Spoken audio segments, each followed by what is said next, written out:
It is truly my honor and pleasure to introduce our esteemed speaker this evening.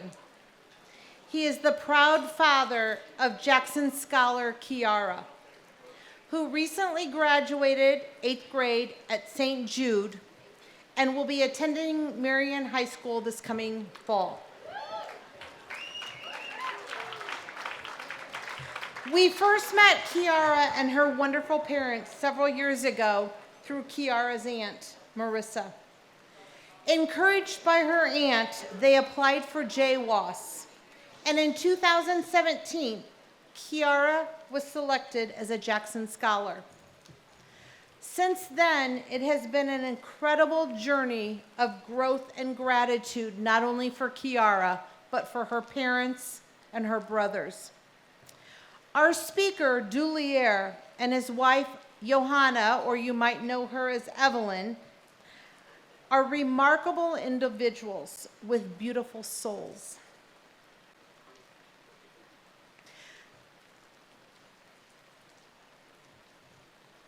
They exemplify resilience and hard work in every aspect of their lives.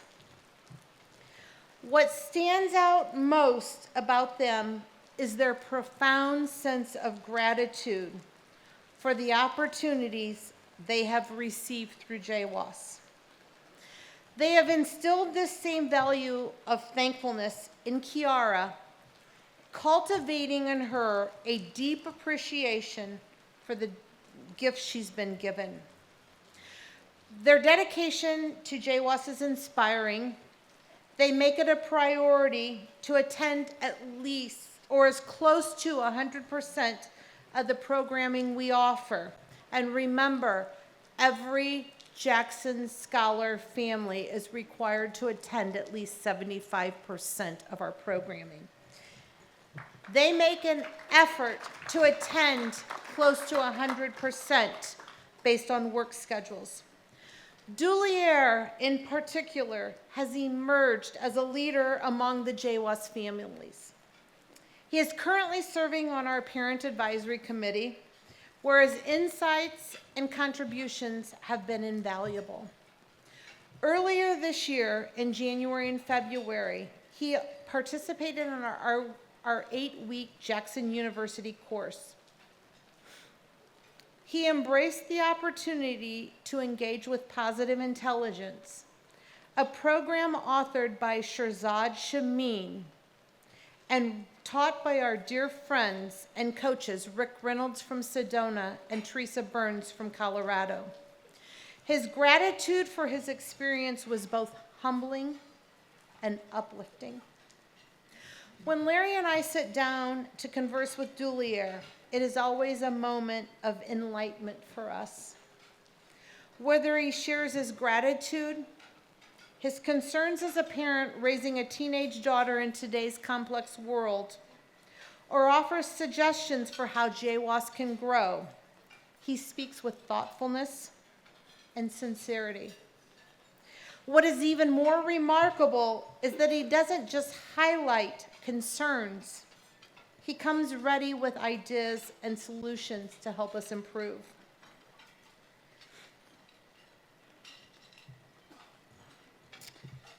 Dulier and Johanna also embody the spirit of paying forward the blessings they have received. A particularly touching example of this was 2 Christmases ago, when Dulier called his sister, who still lives in their community in Honduras, and asked her to prepare a dinner for the local town children. And he said, I will pay for it, but please invite them into your home and do that. I want them to have a joyous meal during this holiday season. She informed him it was going to cost her $64 to feed these children. And he sent her the money, and they had a fabulous Christmas dinner. This act of kindness speaks volumes about the generosity and selflessness that Fine Dulier and his family. Tonight, as we hear his extraordinary individual from this extraordinary individual, let us be reminded of the power of gratitude, resilience, and the transformative impact of paying kindness forward. Please join me in welcoming our speaker, Dulier Nunez.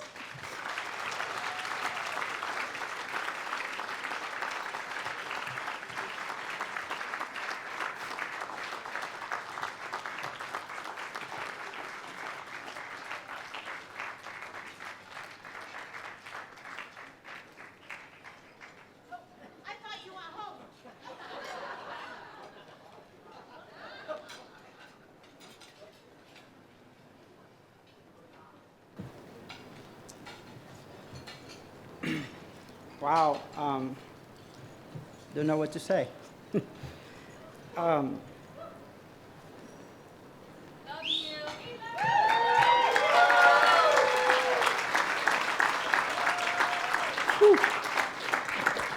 well, good evening, everyone. It's an honor to be here. I'm grateful for the opportunity to stand before you. As she said, my name is Dulier Nunez. My wife Evelyn is back there somewhere. And our daughter Kiara and my oldest son Isaac are standing way in the back. Our daughter Kiara is 14 years old, just turned 14, about to start high school. And we are very excited for this new chapter in her life. In order for you to understand the impact of Jay Watson in our life, I wanted to tell you a little bit of who am I, and as you probably can see and hear, I wasn't born here. I was born in Honduras. I grew up there, and life wasn't easy over there. And when food is your main struggle, very few little things matter more than that. And I grew up in a family without a structure. There was no time for affection. There wasn't time for much of anything but to survive. But as many do, I wanted to come to the United States. I wanted to come here. And eventually I made it. I'm not going to go into details of the journey. You probably understand why, especially now. I made it here, and I worked very hard to achieve the American dream. But the problem was that I didn't know what the dream was. I keep waiting for opportunities. But when you don't have direction, you don't know what opportunity should look like.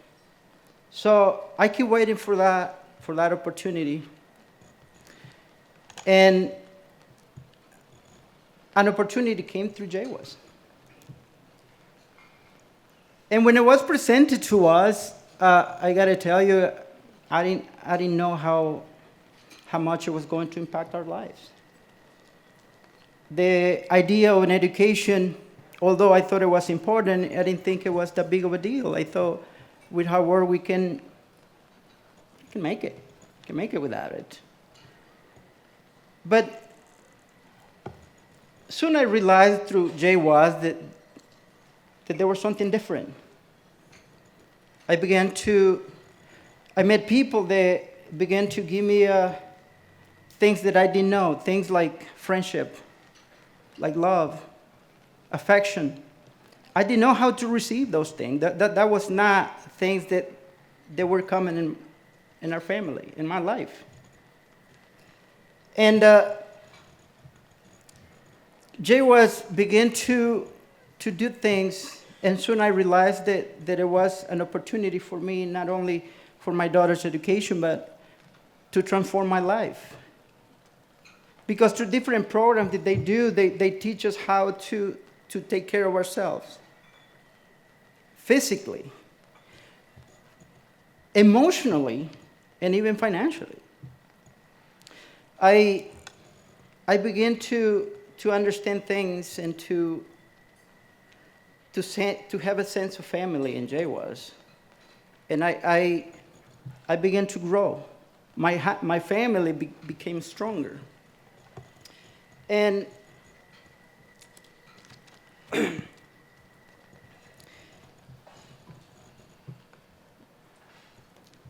you know,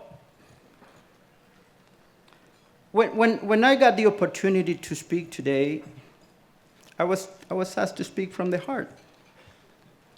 And I thought, I did what everyone probably does now. I went to ChatGPT.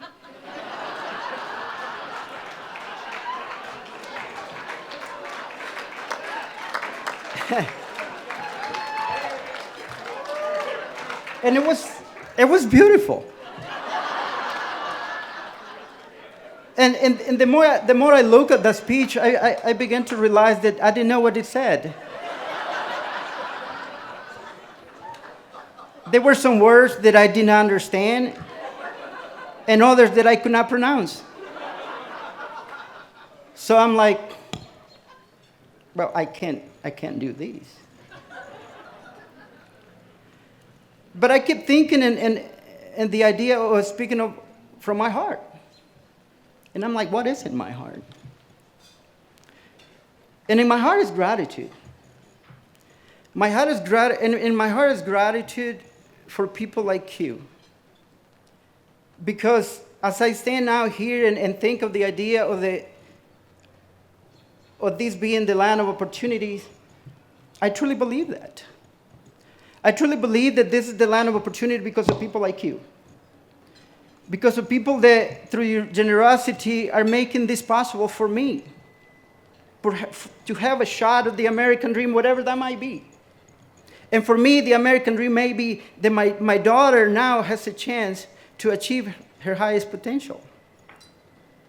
And, you know, I learned a few words when I was back in Honduras. 3 words. No, actually, they're like 6.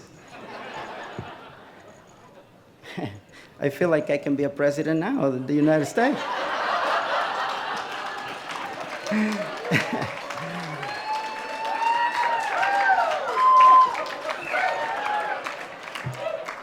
Yeah, I learned a long time ago some words in English from the bottom of my heart. And I know I'm not going to say Feliz Navidad because that's where those words came from. But from the bottom of my heart, I thank you. I thank you because you make all this possible. You make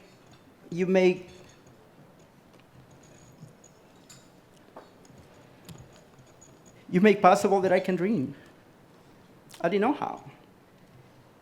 And listen to Sherry speak. It just I don't know. I wish ChatGPT could see how I feel.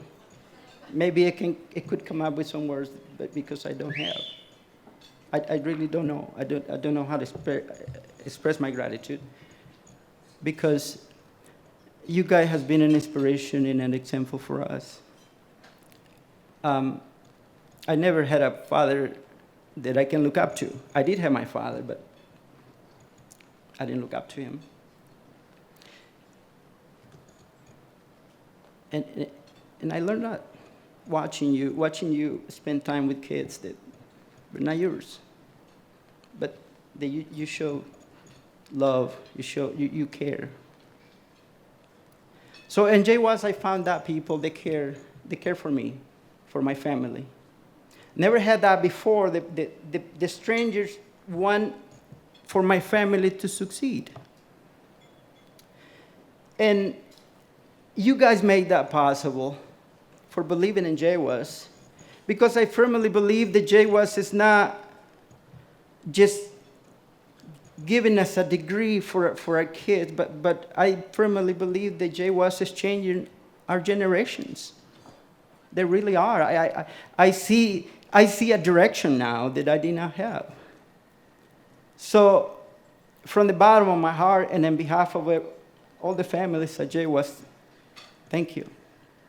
That's all I can say. Thank you very much.